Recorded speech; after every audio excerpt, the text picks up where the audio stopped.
I've covered some fascinating trials over the years and watched as prosecutors have used various kinds of evidence to convict defendants. One case that stands out in my mind involves a Chicago mobster by the name of Harry Alleman. Harry was a notorious crime syndicate hitman. He was on trial for murdering a Teamsters Union shop steward. I'd written a lot of stories about Harry over the years because he was a suspect in at least a dozen different murders. I remember one time Harry Alleman cornered me and he pointed a finger really menacingly in my face and he said, "Why do you keep writing these stories about me?" And I'll tell you what, coming from a guy of his reputation, it was a little bit intimidating. But the prosecutors had their own challenges with the case against Harry Alleman. The good news was that the getaway driver agreed to testify against Harry. The bad news was he demanded leniency in return. And the prosecutors knew that when the jurors found that out, it would call into question his motivation for testifying. They needed corroborating evidence. They needed someone else to back up what the accomplice was saying. And sure enough, they found a neighbor of the murder victim who testified that he was out walking his dog when he saw Harry Alleman commit the crime. They put him in a witness protection program. He testified against Harry Alleman, so did the accomplice. Harry was convicted, and today he's spending the rest of his life behind bars. That is the power of corroborating evidence in a court of law. The question is, do we have any corroboration for the New Testament of the Bible? Do we have any evidence outside the Bible that corroborates what the New Testament tells us about Jesus?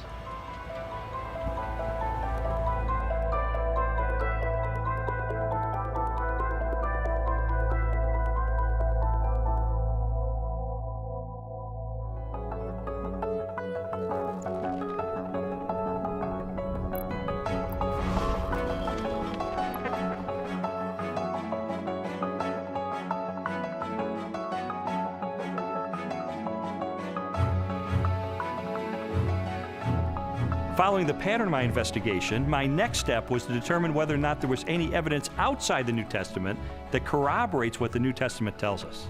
Jesus, of course, wasn't the emperor of the Roman Empire. He wasn't some autocrat that had conquered half of the world, but he did leave an impact in his own environment and created a movement that grew from there. And there is a remarkable amount of documents and corroboration. Josephus refers to him. The Roman historian Tacitus refers to him. Suetonius, the political writer, refers to him. Critics refer to him. And so it's like a stone thrown into a pond. The ripples go out and everywhere are felt. It's a very impressive record taken as a whole. In AD 93, the Jewish historian Josephus published his work, Antiquities of the Jews. Scholars generally agree that the following text accurately records Josephus' record of Jesus.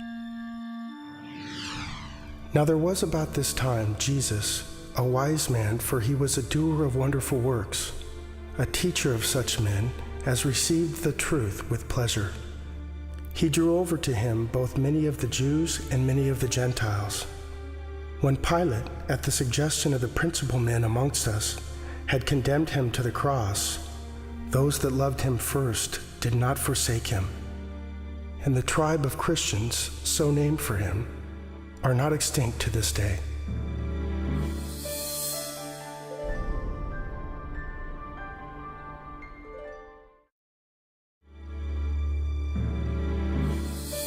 In a court of law, the rebuttal case is an opportunity for the other side to present their evidence. Well, in recent years, there's been a proliferation of books and articles about the so-called Gnostic Gospels. And I wanted to figure out, does this represent the mainstream of academic scholarship? The Gnostic Gospels are a collection of religious writings from the 2nd and 3rd centuries. They blend the teachings of Jesus with a variety of ancient philosophical beliefs. According to the tenets of Gnosticism, the universe was the creation of a flawed and wicked God. Therefore, all matter was evil. Salvation from this world could only be attained through secret knowledge about the spiritual nature of man. There's been a lot of talk about the Gnostic Gospels, the Gospel of Mary Magdalene, the Gospel of Philip, the Gospel of Thomas. These documents are almost universally recognized to be much later than the New Testament Gospels and not to record historically reliable material related to Jesus. Well, the New Testament Gospels give us a portrait of an early first century Palestinian Jesus of Nazareth. The Gospels from the 2nd century, which are mostly Gnostic Gospels, such as the Gospel of Judas, or the Gospel of Thomas, or the Gospel of Philip, or the Gospel of Mary, they give us a very different Jesus. Now, you can pick and choose if you want. You can say, well, I like the 2nd century Gnostic Jesus better. Others might want the early 1st century Palestinian Jesus. But if you're going to be a scholar about it, and you're going to talk about, well, which Gospels really do give us earlier traditions that more reliably reflect the actual historical Jesus, you got to go with the New Testament Gospels every time.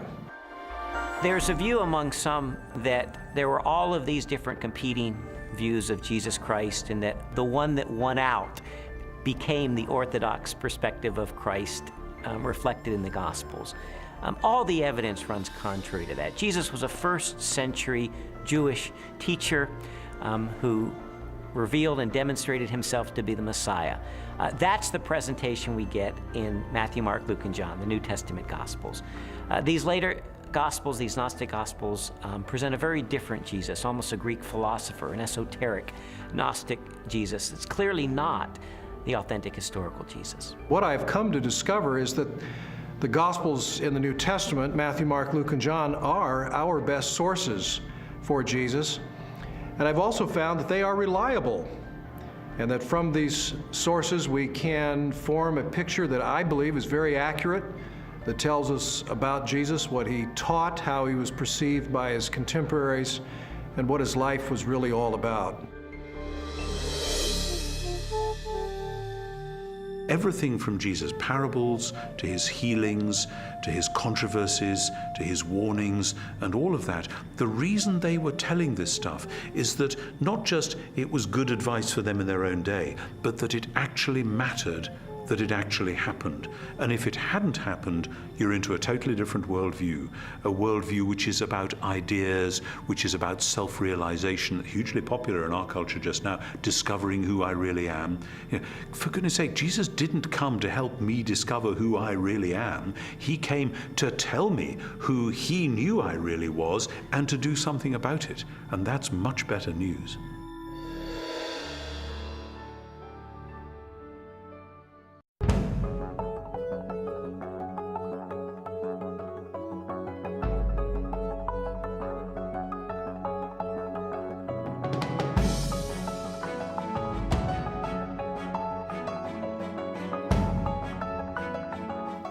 I remember one time a witness was called in a murder trial I was covering for the Chicago Tribune.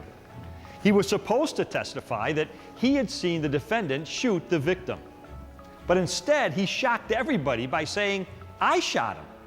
Later, the defendant got in the stand and said, "Yeah, that's right. He shot him, not me." Suddenly, the jury had two conflicting stories. Prosecutors had strong evidence that the defendant was guilty. But now there was another version of events that flatly contradicted that. In the end, though, several other eyewitnesses confirmed that the defendant was guilty and that the witness who confessed was merely trying to cover for him. With overwhelming evidence of his guilt, the defendant was convicted.